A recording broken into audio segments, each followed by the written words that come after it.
Ladies and gentlemen, welcome to the Global Mindset University.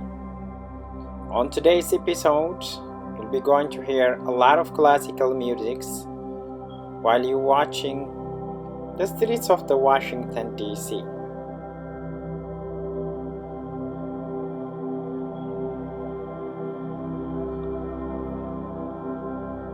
Let's talk about the history of Washington D.C., which is the capital city of the United States of America. Founded on July 16, 1790, Washington D.C., unique among American cities. The reason being is that it was established by the Constitution of the United States to serve the nation's capital. If you want to read a lot about it, you can find a lot of information on the National Archive. From its beginning, it has been embroiled in political maneuvering, sectional conflicts, issue of race, national identity compromise, and many more. Like many decisions in American history, the location of this new city was to be compromised. Alexander Hamilton in the northern state wanted the new federal government to assume the Revolutionary War debt.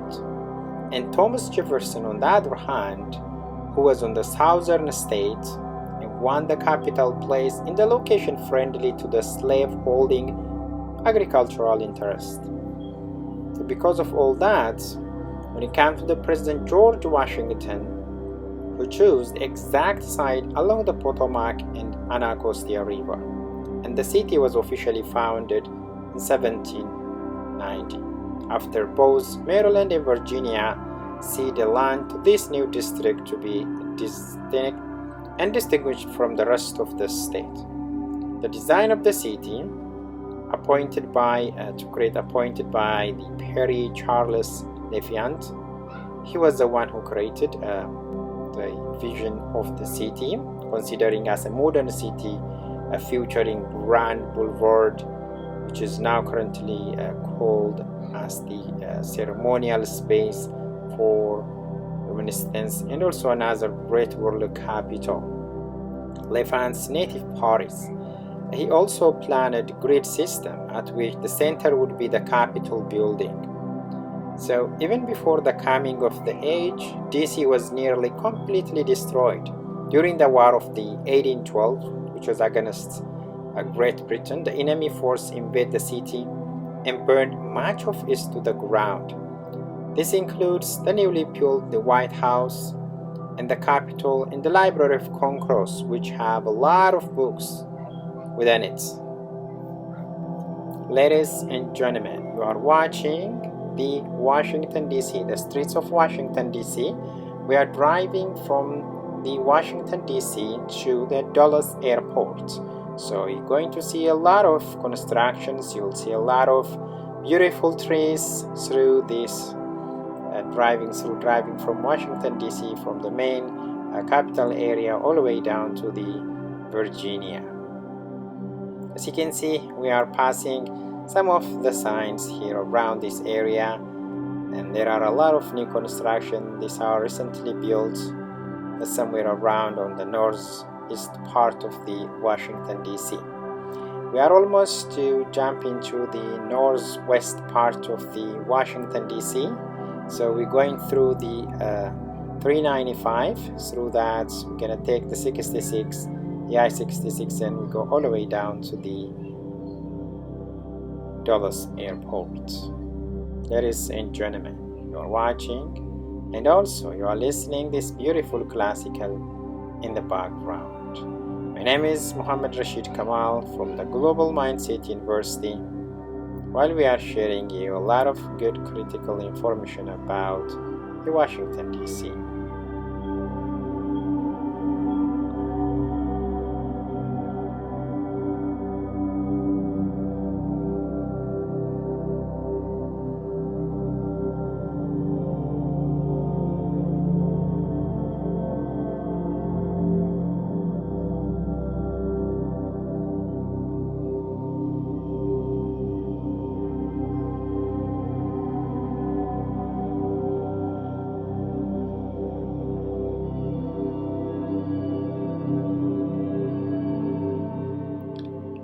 ladies and gentlemen, now through the downtown 495, we're going to enter into the tunnel. There are two tunnels around this area, which we're going to see it in a few minutes here.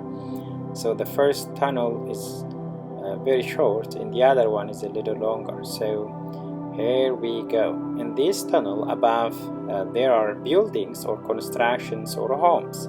So we go all the way down this tunnel. It's really beautiful, and as you can see, the light is 24-hour there, and so beautiful, ladies and gentlemen. So we are crossing all the way down to this beautiful tunnel.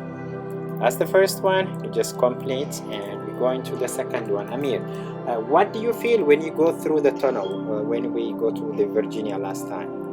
Well, it was so exciting.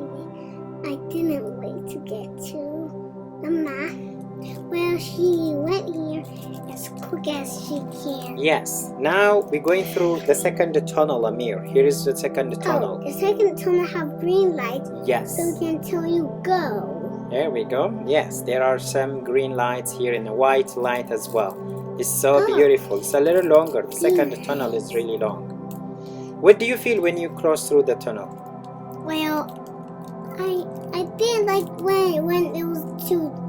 I didn't like it when the light was out. Right. So, yeah, ladies and gentlemen. So still, when you are driving through the tunnel, you need to maintain your required speed.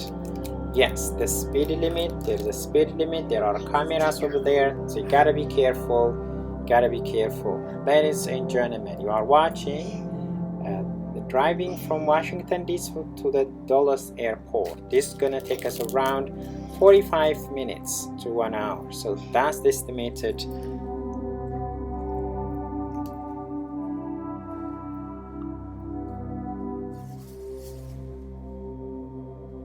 Let's continue talking about the history of Washington D.C. So after the devastation, the city remained small, especially in terms of permanent residents. So we have talked about this, that there was a war between the Great Britain and the United States. So through that war, the Washington D.C., especially the Capitol, right? The White House, the newly completed White House was destroyed. And not only that, the Library of Congress, which includes a lot of books on it, was completely destroyed. So what happened here, Thomas Jefferson, he replenished the Library of Congress collection later on by selling his entire library for $23,950. That was in 1815. So it may give you a lot of money, which is $23,950. After the devastation, the city remained small, especially in terms of permanent residents.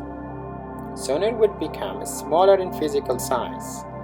In 1847, the portion of the city that had originally belonged to the Virginia was retroceded. After the voters, Alexandria elected to leave D.C., feeling that they had been left out of the development on other side of the river. You can also still see some of the surviving original marks of the district today. The city only increased in size as a result of the Civil War. Slaves owned in Washington were emancipated on April 16, 1862, 9 months before the Emancipation Proclamation. It therefore became the hub for the freed slave. After remained a home to significant and vibrant African American population, which include the abolitionist Frederick Douglass. Substantial arm was set to just to protect the capital during war, and federal government grew around this administration.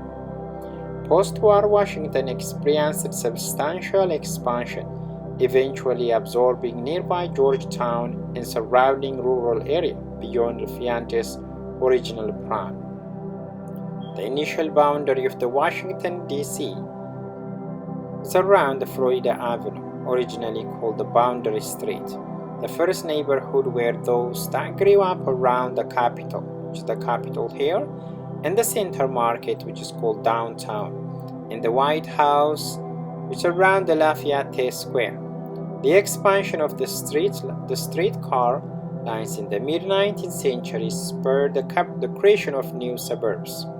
In 1901, the city proposed the Macmillan Plan, which set out to fully complete the Fleet's original design. This included redesign and expansion of the National Mall, now what we call it the crown jewel of D.C. The city continued to expand and develop during the rest of the 20th century. So it suffered riots and civil unrest in 60s and 70s. Many residents left inner city area for suburb. Today, this downtown area were undergoing an urban renaissance, and many people are moving back into the Washington itself. Through the capital city, it's ironic that residents Washington lack full of governance. Representation in Congress is limited to non-voting delegates, the House of Representatives and shadow senators. In 1964, the Washingtonians were first allowed to vote in presidential election. Mind you, it was in 1964 that Washingtonians were first allowed to vote in presidential election. Before that, they were not. The city was allowed to elect its own mayor only in 1973.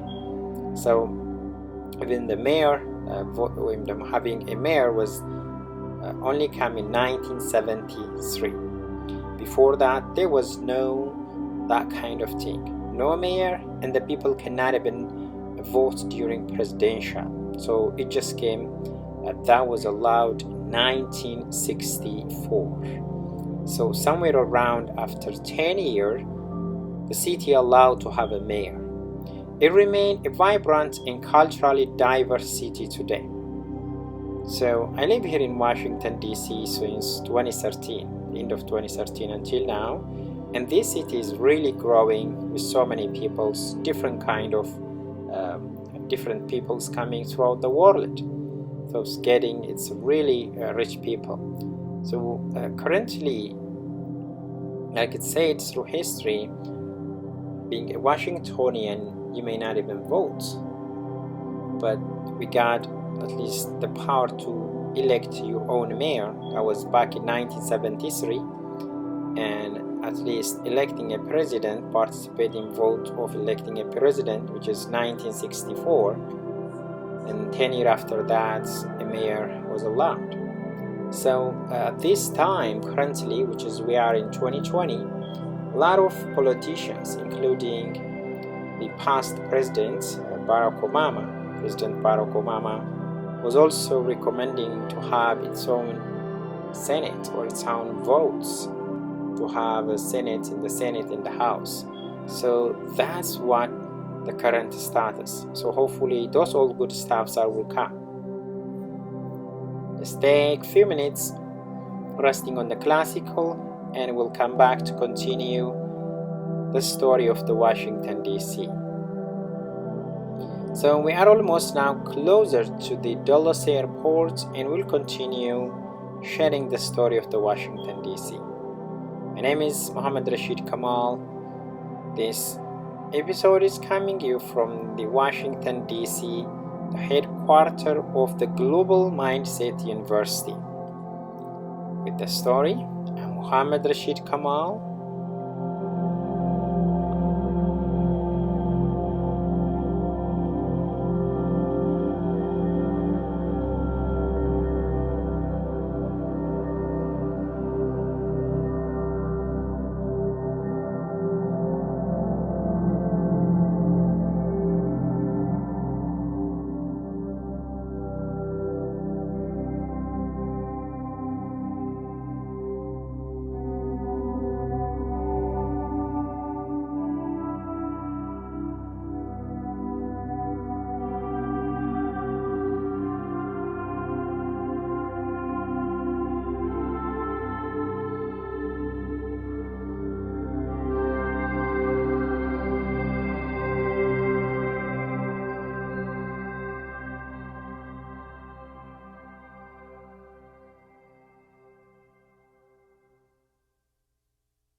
Ladies and gentlemen, you are watching the Global Mindset University presents driving from the Washington D.C. to all the way to the international airport, the Dallas International Airport. Here is with me Amir Rashid. Amir, can you introduce yourself? Yes. What's your name? Amir. Amir, how old are you? 4. Great. Can you tell me your experience? Like, what do you feel when you drive all the way down from Washington D.C. to Dallas Airport? Can you tell me what do you feel?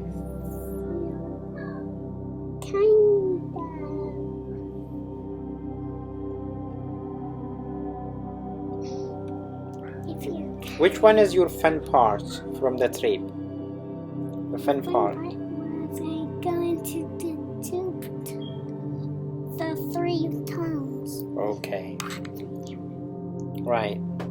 Right now we are stopping here somewhere around in DC, and now through the traffic we are driving all the way down. You see this new house, Samir, beside right and the left, and there are some buildings as well.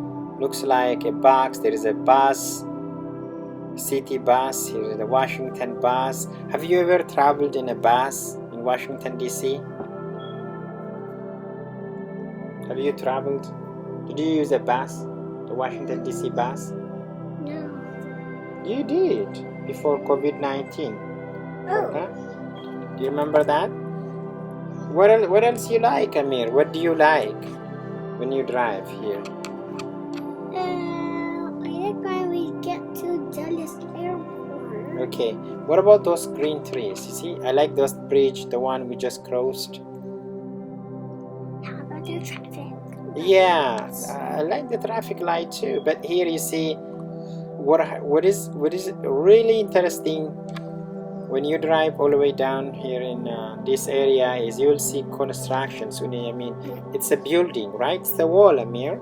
So the animals, some of the animals used to cross the street, and some of them will die because of the high speed. Because this is a high speed traffic, and a lot of accidents might happen. So because of that, the government they erected those fence, which is really strong fence, and animals they cannot jump through that.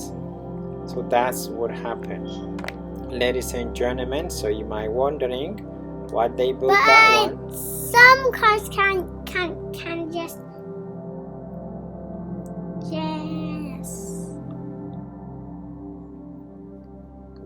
Absolutely. You forgot what? Okay, that's good, Amir. I'm really happy having you here talking about while we are driving here from Washington D.C. to Dallas Airport.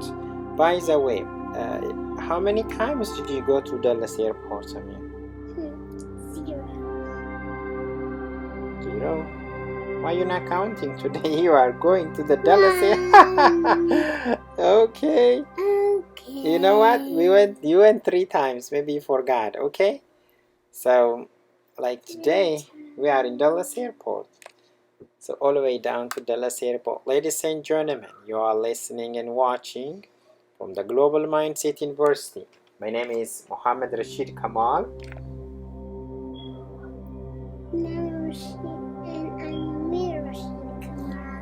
Amir Rashid Kamal.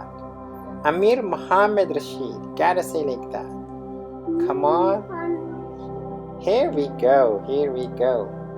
Yes, let me go ahead and ask Amir a couple of questions while we're driving here. Amir, what is 1 plus 1? 2. 2 plus 2?